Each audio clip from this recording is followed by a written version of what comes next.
ବେସର ମାଛ ତରକାରୀ ଥାଳି ଓହ କ'ଣ ଲାଗିଲା। ତ୍ରିଶକ୍ତି ହୋଟେଲ ଯେଉଁଟାକି କଳିଙ୍ଗ ବିହାରରେ ଗୋଟେ ମାନେ ଗୋଟେ ହିଁ ଆକ୍ଚୁଆଲି ହୋଟେଲ କହିବା ପାଇଁ ଗଲେ ଗୋଟେ ହୋଟେଲ ଆଉ ଯେଉଁଠି ଭିତରେ ରେଷ୍ଟୁରାଣ୍ଟ ବି ଅଛି ଆଉ ୟାର ଖାଇବା ବହୁତ ବଢ଼ିଆ। ତ ମୁଁ ଆଜି ଅର୍ଡ଼ର କରିଥିଲି ଗୋଟେ ମାଛ ଥାଳି ଯେଉଁଟାକି ବେସର ମାଛ ଏଥିରେ ଦେଇଛନ୍ତି। ତାଙ୍କର ସାଧା ଥାଳିଟା ବି ବହୁତ ବଢ଼ିଆ ଲାଗେ। ସେଥିରେ ଯେଉଁ ଖାଇବା ମାନେ ବହୁତ ମାନେ ମସଲା କମ୍ ତେଲ କମ୍ ଆଉ ବହୁତ ହି ଟେଷ୍ଟି ଖାଇବା ଗୁଡ଼ା।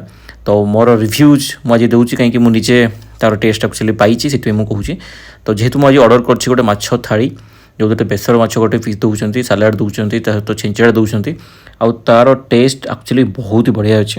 ମୁଁ ନିଜେ ଟ୍ରାଏ କରିଛି ଆପଣମାନେ ବି କେବେ ଆସିକି ଟ୍ରାଏ କରନ୍ତୁ। ଆଉ ତାର ଟେଷ୍ଟ ଆଉ ତାର ପ୍ରାଇସ୍ ମାନେ ବହୁତ ବଢ଼ିଆ ବହୁତ ଆଫୋର୍ଡେବୁଲ୍ ଅଛି।